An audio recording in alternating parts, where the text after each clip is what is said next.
So, hello and welcome, guys. You are watching Sanskar Agriculture classes, and myself, Akhilesh Kushwaha.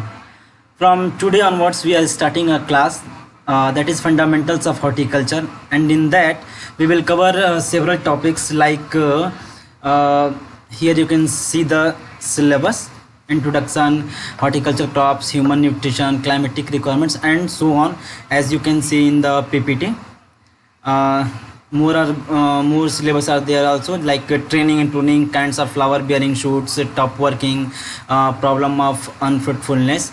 These all topics will be covered step by step on in later on videos. Okay, so we will start from the first chapter, that is introduction, from the basic horticulture. Okay, so let's begin. But we all know that horticulture is derived from a Latin word hortus and cultura. Hortus meaning garden and cultura means cultivation. That is, cultivation of garden is known as horticulture. In ancient time क्या होता था, वहाँ पे लोग horticulture या फिर बागवानी कैसे करते थे कि ऐसे घर के अगल बगल ही घेरा लगा देते थे और वहाँ पे अपना जो भी है फूल है या फिर फल सब्जियाँ लगाते थे, तो वो एक प्रोटेक्टेड इनक्लोजर में लगाते थे. लेकिन जैसे जैसे टाइम चेंज हुआ तो हॉर्टिकल्चर की डेफिनेशन भी चेंज हुई. अब उसमें हम लोग क्या करते हैं, साइंस का यूज़ करते हैं, टेक्नोलॉजी का यूज़ करते हैं उसके प्रोडक्शन के लिए, उसके प्रोसेसिंग के लिए, इवन उसके मार्केटिंग के लिए या फिर उसकी स्टोरेज के लिए भी हम लोग डिफरेंट साइंस और टेक्नोलॉजी का यूज़ करते हैं.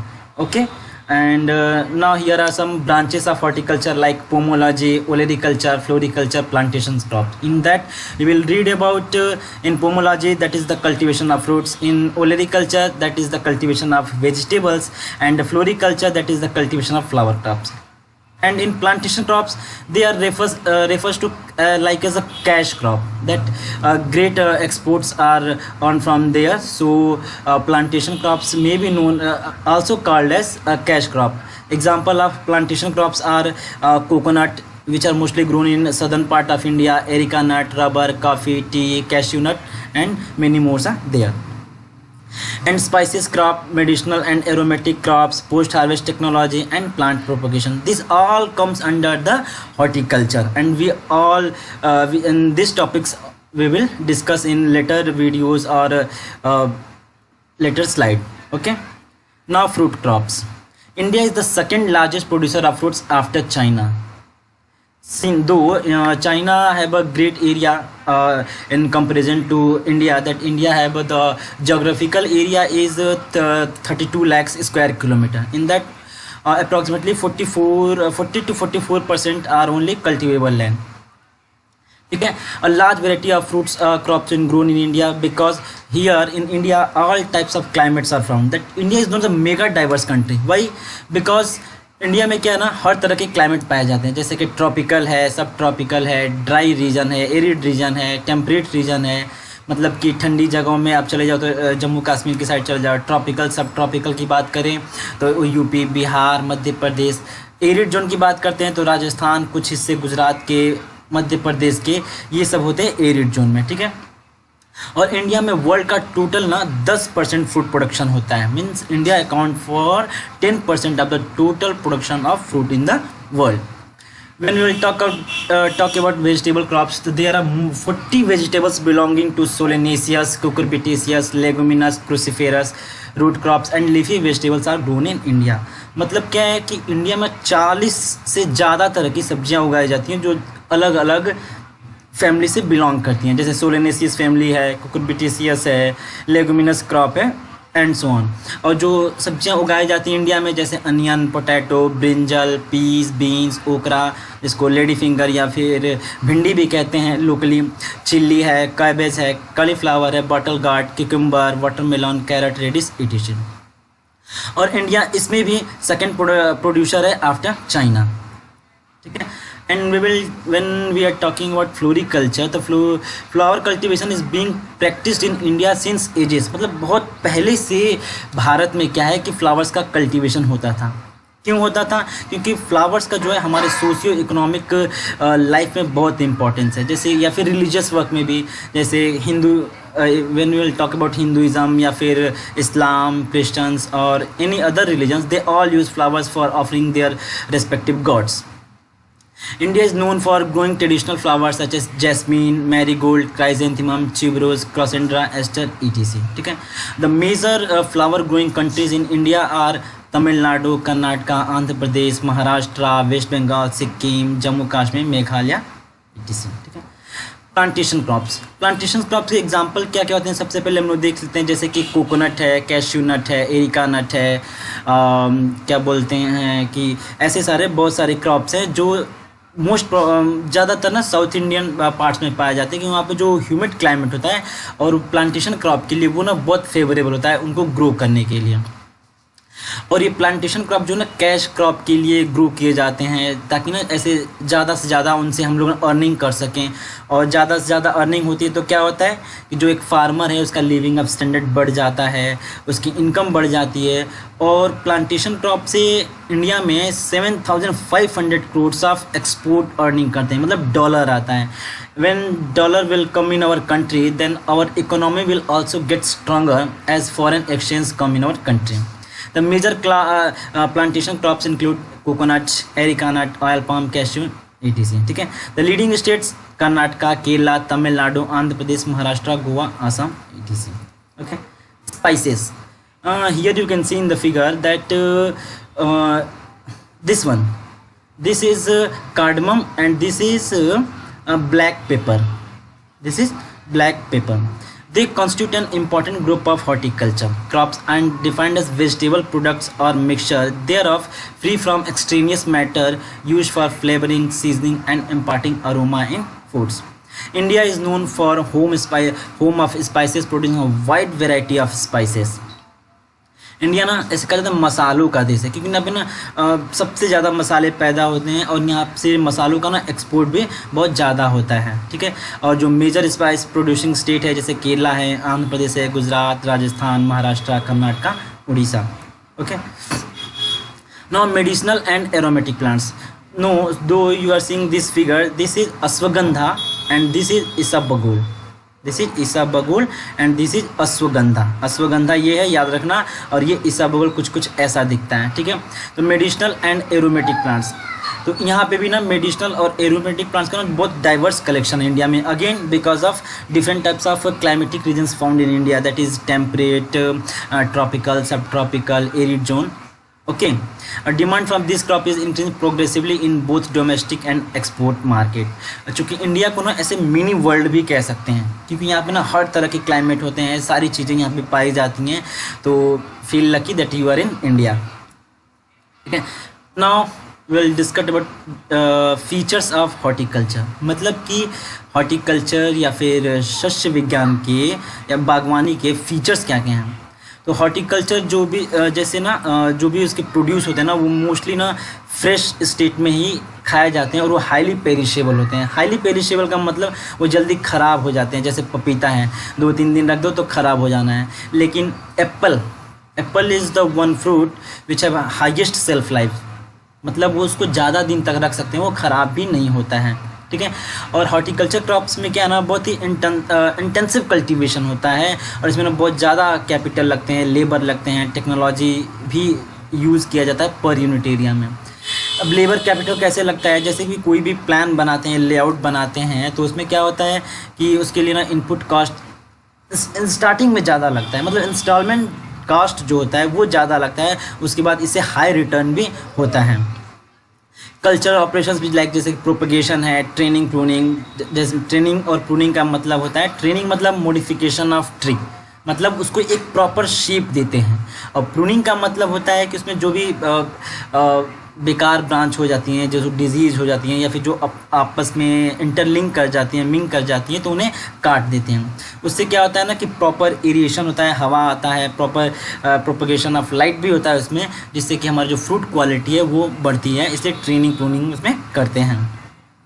जो हॉर्टिकल्चर प्रोड्यूस होते हैं ना वो उनके they are rich source of vitamins and minerals like vitamin A, B, C. And when we will talk about minerals तो उसमें फास्फोरस आता है, कैल्शियम आता है, तो ऐसी चीज़ आती हैं। और when will talk about alkaloids, उसमें फ्लेवोनाइड्स होता है जो कि डिफरेंट डिजीज़ के अगेंस्ट फाइट करने में काम आता है। Horticulture produce a resource of vitamins and minerals, चलो ये तो हो गया। Aesthetic gratification is an exclusive phenomenon to horticulture science. Okay, now what is the importance of horticulture. अब इतना हम लोगों ने पढ़ लिया, तो अब हॉर्टिकल्चर का इंपॉर्टेंस क्या है देख लो। बहुत ज़्यादा इसमें प्रोड्यूस होता है, मतलब वेरिएबिलिटी है, मतलब कि फ्रूट से लेकर वेजिटेबल से लेकर फ्लावर से लेकर प्लांटेशन क्रॉप से लेकर इवन मेडिसिन तक प्रोड्यूस होते हैं, ठीक है। और they are rich source of nutrients, vitamins, minerals, flavours, ठीक। और इनका जो इकोनॉमिक होता है वो भी बहुत अच्छा होता है। ये हमारे इकोनॉमी में बहुत अच्छा कंट्रीब्यूट करते हैं। कैसे? वो हाई रिटर्न्स प्रोवाइड कराते हैं। फिर उसमें क्या बोलते हैं कि एम्प्लॉयमेंट भी जनरेट करते हैं। व्हेन विल टॉक, जैसे कि अगर सीरियल क्रॉप लगाते हैं तो उसमें क्या है कि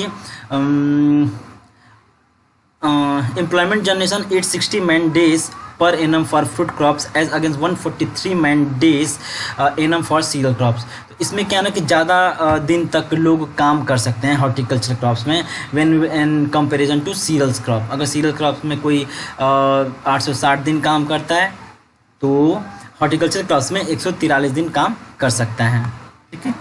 तो उसमें क्या है, effective utilization of waste land through cultivation of hardy fruits and medicinal plant. अगर कोई वेस्ट लैंड है, जैसे अक्सर हम लोग देखते हैं रेलवे के किनारे उसका कोई यूज़ नहीं होता, तो वहाँ पे हम लोग हार्डी प्लांट्स लगा देते हैं जिनको बहुत ज़्यादा देखभाल की भी ज़रूरत नहीं होती है, वो ग्रो करते रहते हैं। और हमें ऑब्वियस सी बात है, प्लांट ग्रो करेंगे हमें ऑक्सीजन प्रोवाइड कराते हैं और भी उन सबके बहुत सारे फ़ायदे होते हैं।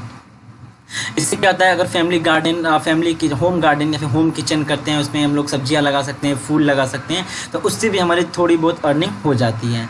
As a foreign exchange earner as a high share compare to agriculture crops, ठीक है।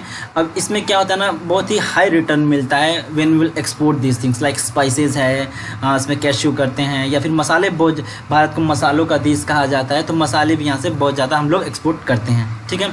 As an input for industries being amenable to processing specially fruit and vegetable preservation industry, ठीक है। तो होता क्या है कि जैसे कि कोई भी प्रोसेसिंग इंडस्ट्रीज़ है, जैसे जैम, जेली, मार्मलेट बनाते हैं, तो उनके लिए जो रॉ मटेरियल होता है, जैसे जो भी फ्रूट्स हैं लाइक गुआवा है, एप्पल है, एप्पल का चीज़ बनता है, या फिर जो वाइन बनाते हैं लोग बनाना से, तो सारे के रॉ मटेरियल हमारे हॉर्टिकल्चर क्रॉप से देता है। इवन जो परफ्यूम बनते हैं या फिर सेंट, जैसे इत्र भी बोलते हैं, इत्र या इत्र जो भी कह लो, तो वो भी हमारे फ्लावर से बनते हैं, और उनका भी जो है वो जो रॉ मटेरियल है वो भी हमारे हॉर्टिकल्चर ही प्रोवाइड कराता है।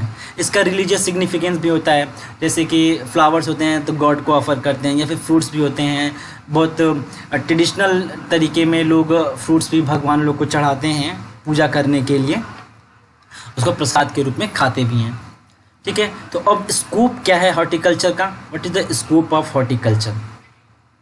इसका हॉर्टिकल्चर में स्कोप बहुत ज़्यादा है, ठीक। कैसे?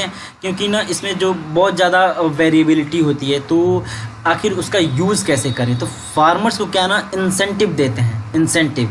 इंसेंटिव मतलब होता है उपहार देना। तो एक किसान के लिए सबसे अच्छा उपहार क्या होगा, उसने जो उगाया है उसे सही कीमत मिल जाए, तो वही उसके लिए क्या होगा, उसके लिए उपहार स्वरूप हो जाएगा, ठीक है। Like any other things, scope of horticulture depends on incentive it has for the farmers. मतलब फार्मर्स के लिए क्या क्या इंसेंटिव है, मतलब क्या क्या उपहार उसे मिल सकते हैं।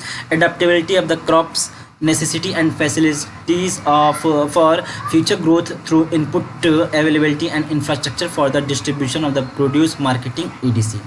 Per capita consumption 85 gram of fruits and 200 gram of vegetables per head per day with a population of above 120 crore in India, ठीक है। तो स्कोप जो है इसका कुछ मेन रीज़न यहाँ पे भी देख सकते हैं, जैसे कि to exploit great variability of agro climatic condition. तो कैसे एक्सप्लॉइट करेंगे, मतलब एक्सप्लॉइट का मतलब यहाँ पे कैसे ज़्यादा मैक्सिमम यूज़ कर सकते हैं। जैसे कि टेम्परेट रीजन्स में टेम्परेट रीजन से क्रॉप लगेंगे, एरिड रीजन में एरिड रीजन से क्रॉप लगेंगे। जैसे बेर है टेम्परेट के लिए, एप्पल, पीच, पियर, प्लम हो गया। अब जब ट्रॉपिकल सब ट्रॉपिकल की बात करेंगे तो वहाँ पे गुआवा हो गया, मैंगो हो गया, बनाना हो गया, ये सारे क्रॉप्स लगाए जाते हैं, ठीक है। और वेजिटेबल्स में भी different vegetables are grown in different climatic conditions. To meet the requirement of the processing industries, जो भी जितने भी प्रोसेसिंग इंडस्ट्रीज होते हैं उन सारे के रॉ मटेरियल जो होते हैं वो हमारे हॉर्टिकल्चर प्रोड्यूस ही प्रोवाइड कराते हैं। अगर परफ्यूम बनाना है तो फ्लावर चाहिए, जैम जेली मार्मलेड बनाना है तो हमें फ्रूट्स चाहिए, अगर टोमेटो केचप या फिर इसकी चटनी बनानी है तो हमें टोमेटो चाहिए, ठीक है। अगर चिल्ली सॉस बनाना है तो उसके लिए हमें चिल्ली चाहिए, ठीक है। To improve the economic conditions of the farmer and to engage more labours to avoid the problem of unemployment. Horticulture industries की एक सबसे बड़ी खासियत ये है कि इससे क्या है ना कि जो हमारे अनएम्प्लॉयमेंट है ना वो कम हो जाती है, मतलब लोगों को रोज़गार बहुत मिलता है। अगर सीरियल्स क्रॉप लगाते हैं तो उसमें लोगों को रोज़गार कम मिलता है, लेकिन हॉर्टिकल्चरल क्रॉप्स में लोगों को रोज़गार बराबर मिलते हैं और बहुत ज़्यादा मिलते हैं। और प्रोटेक्ट इन्वायरमेंट, अब इन्वायरमेंट कैसे प्रोटेक्ट करता है ये, जैसे जो भी वेस्ट लैंड है वहाँ पे हार्डी क्रॉप्स लगा दिए, ठीक है। तो हार्डी क्रॉप्स लगा दिए तो क्या होगा, हमारा कुछ वहाँ से रिटर्न मिलेगा, ऑक्सीजन भी देगा और हमारा जो है इन्वायरमेंट को भी प्रोटेक्ट करता रहेगा, ठीक है। तो इस तरीके से हमारा जो फंडामेंटल्स ऑफ हॉर्टिकल्चर का पहला चैप्टर था, that is first chapter introduction, that has been finished. अब फटाफट एक बार रिवाइज कर लेते हैं कि क्या है इसमें। जैसे इंट्रोडक्शन लैटिन वर्ड से लिया गया है हॉर्टिकल्चर, हॉर्टस और कल्चरा, ठीक है। और इंडिया का जो रैंक है फ्रूट और वेजिटेबल प्रोडक्शन में वो सेकंड है, फर्स्ट में स्टिल चाइना है, ठीक है। और India is the home of spices, मतलब भारत जो है मसालों का क्या है, देश है। यहाँ पे देख लो, ये स्मॉल कार्डमम जिसे छोटी इलायची भी कहते हैं, और ये ब्लैक पेपर है जिसे काले मिर्च कहते हैं। देख लो ऐसे प्लांट्स दिखते हैं इसके, ठीक है। और if have any doubt regarding this then you can comment and please like, share and subscribe. Thank you.